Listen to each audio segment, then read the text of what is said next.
April 30 TH ke 1945. Somewhere beneath the burning ruins of Berlin, a man sat alone in a concrete room, 55 feet underground, and he made a decision that would end the deadliest war in human history. Not with a treaty, not with surrender, with a single gunshot. This is not a story about victory. This is a story about collapse. About what happens when an empire built on terror and the madness finally turns inward and consumes itself. These are the final 24 hours of Adolf Hitler, and they are among the most haunting hours ever recorded. To understand what happened inside that bunker on April the 30th, you have to understand what was happening above it. Berlin was dying, not slowly, not quietly. It was being torn apart, block by block, building by building, street by street. The Soviet Red Army had encircled the city completely by April the 25 TH. Over 1 million Soviet soldiers, backed by more than 3,000 tanks and an almost incomprehensible volume of artillery, had closed their ring around the German capital. There was no more way out. There was no more relief force coming. There was no more miracle. Hitler had retreated to his underground headquarters, the F-Her Bunker, on January the 16 TH ke 1945. The bunker sat beneath the Reich Chancellery Garden in central Berlin. It was a two-level complex of reinforced concrete, buried under meters of earth and rubble. It had its own power supply, its own water system, its own ventilation. It was designed to survive, but it could not survive the man inside it. By April of 1945, the war had been lost for a long time. The Western Allies had crossed the Rhine. The Soviets had swept through Poland, through Hungary, through Austria, through East Prussia. German cities were ash. The Wehrmacht, once the most feared military force on earth, was a shadow of itself. Boys of 14 and 15 were being handed rifles. Old men who had fought in the First World War were being called back to die in the Second. Inside the bunker, the atmosphere was unlike anything that exists in the ordinary world. It was part military headquarters, part asylum, part theater of delusion. Generals came and went through its narrow corridors with maps showing positions that no more longer existed, forces that had already been destroyed, counterattacks that would never come. Hitler stood over those maps for hours. He moved units like chess pieces. He gave orders to armies that had ceased to exist. The men around him had long since stopped believing, because showing doubt in that place could get you killed. The bunker staff numbered around a few dozen at its core. Eva Braun, Hitler's longtime companion, was there.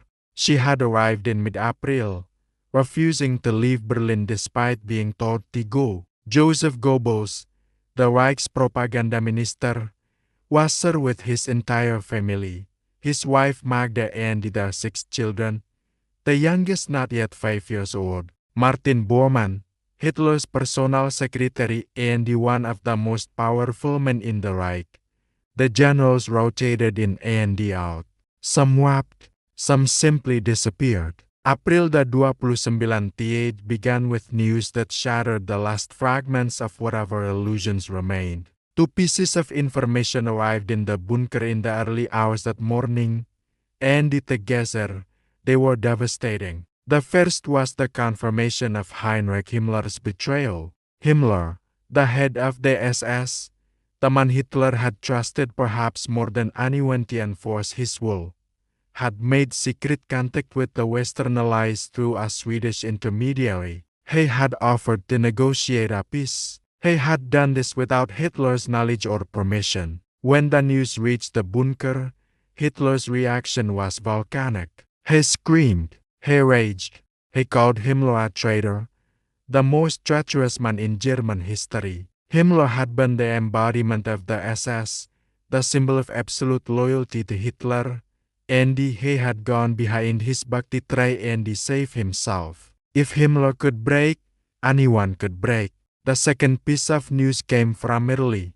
Benito Mussolini, Hitler's oldest ally, his ideological brother, the man who had marched with him through 2 decades of fascist ambition, had been captured by Italian partisans, and then shot, and then hung upside down in a public square in Milan, where crowds gathered to spit on his corpse. Hitler received this information and he said nothing for a very long time. But the message was clear.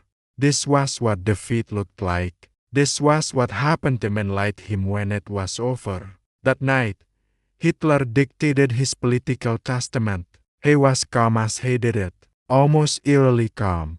He sat with his secretaries, Trodul Jang among them, a young woman who had worked for him for years and who would later spend the rest of her life trying to make sense of what she had witnessed, and he spoke for over an hour. The testament was a document of extraordinary self-deception. Even at the end, facing total annihilation, Hitler refused to acknowledge any personal responsibility for the war, for the Holocaust, for the deaths of tens of millions of people. He blamed the Jews. He blamed the generals. He blamed the German people themselves for failing to be worthy of his vision. He ended by urging whoever survived to continue the struggle against the enemies of Germany.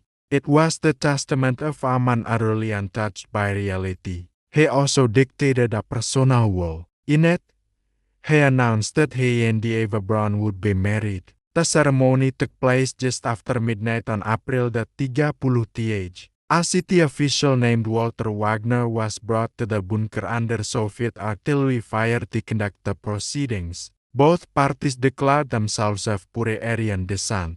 Eva Braun signed her name, nearly wrote her maiden name. There was a small gathering afterward. Champagne was opened. Old photographs were shared. People talked about the early days, about Munich, about the years before the war. Some of them cried. It was the strangest wedding in modern history, conducted 55 feet underground while the city above was being consumed by battle and fire. Through the night and into the early hours of April the 30th, the Soviet advance continued to close in. Soviet forces under Marshal Georgy Zhukov and Marshal Ivan Konev were fighting street by street through central Berlin. The fighting was some of the most savage urban combat in the history of warfare. Every building was contested. Every intersection was a killing ground. The Soviets had superiority in everything: men, artillery, armor, aircraft, and yet the city did not fall easily. German defenders, SS units and the Volkssturm militia and whatever remained of regular Wehrmacht formations fought with a ferocity born of desperation and fanaticism. They knew what Soviet occupation meant. They had seen what the Red Army had done in East Prussia and Pomerania. They fought because surrender was unthinkable and the retreat was impossible. By the morning of April the 30th, Soviet forces were within a few hundred meters of the Reich Chancellery. The thunder of artillery was almost constant. The bunker itself shook regularly from impacts. Dust fell from the ceilings. The ventilation struggled against the smoke and the ash of a burning city filtering down from above. That morning, Hitler emerged from his private quarters to carry out what was to be his final act of command. He received a briefing. It was brief because there was almost nothing left to brief. The 90th Army, which he had been ordering to mark to the relief of Berlin for days, had been shattered and encircled south of the city. It was not coming. No more formation was coming. Berlin was alone and Berlin was dying. Then something happened that several witnesses later described as deeply disturbing, even by the standards of everything that had come before. Hitler gathered the bunker staff together. He went down the line and he shook hands with each person. He said almost nothing to most of them. He simply moved from person to person, taking each hand, looking at each face, and moving on. His movements were slow. His left hand trembled constantly, a symptom that had worsened dramatically over the preceding months. Some accounts describe his eyes as vacant. Others described them as burning. Trudel-Jang later said she could not remember what, if anything, he said to her. The moment felt unreal, she recalled, like saying goodbye to someone who was already gone. Eva Braun also said her farewells separately. She was described by those who saw her that day as composed and strangely serene. She had made her choice weeks earlier when she refused to leave Berlin, and she had not wavered from it. She embraced the secretaries. She was gracious and calm. One account describes her as having a kind of brightness to her, as though whatever fears she felt had already been resolved. What happened in the hours before the final act is a matter of some historical debate, given that most direct witnesses were killed, fled, or were captured by the Soviets. But the general sequence is reasonably well established. Around 2:30 in the afternoon, Hitler and Eva Braun withdrew together into Hitler's private study. The door was closed. The remaining bunker staff gathered in the corridor outside, in the anteroom, waiting. They did not wait long. A single gunshot was heard, then silence. Several minutes passed before anyone entered the study. When they did, they found Hitler slumped on the sofa, shot through the right temple. A pistol lay nearby. Eva Braun was beside him. She had taken cyanide. There was the smell of bitter almonds in the room. She had not used the pistol. She had swallowed the capsule and died before the gun was fired. Hitler had left instructions that their bodies were to be burned. He had seen the fate of Mussolini. He would not allow the Soviets to put his corpse on display. It was, in a dark and final way, the last order he ever gave. And it was one of the few that was carried out precisely as he commanded. His ideas carried the bodies up the stairs and out into the Reich Chancellery garden. The garden was a ruin. Soviet shells had been landing there for days. The ground was torn and cratered. The air tasted of smoke and concrete dust. They laid the bodies on the ground and poured petrol over them. They lit them, gave the Nazi salute for the last time. The fire burned for hours. It did not entirely consume the bodies. When Soviet forces entered the Chancellery compound 2 days later, they found the partially burned remains in the garden. The Soviets had their own objectives and their own methods. The remains were quietly taken by Soviet intelligence. They were buried, exhumed, reburied, and moved multiple times over the following decades. The Soviets did not publicly acknowledge what they had found for years. There were rumors, theories, and persistent questions about whether Hitler had truly died that day or had somehow escaped. The uncertainty was, in some ways, a product of Soviet secrecy. In the decades that followed, forensic analysis of teeth and the other fragments confirmed the identification beyond any serious doubt. But the secrecy of those first days allowed myths to take root that have never entirely died. Inside the bunker, the days that followed Hitler's death were a chaos of betrayal, suicide, escape attempts, and deaths. Goebbels and his wife Magda made their own decision.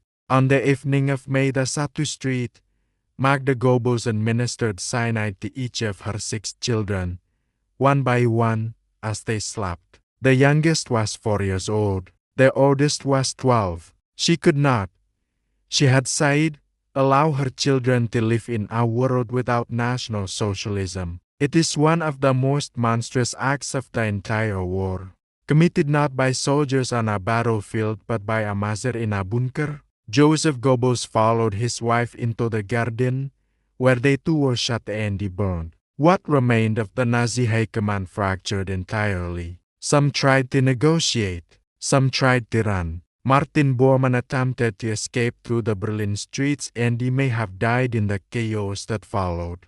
Most who remained were captured by the Soviets. Germany's unconditional surrender followed on May the 18th, 1945.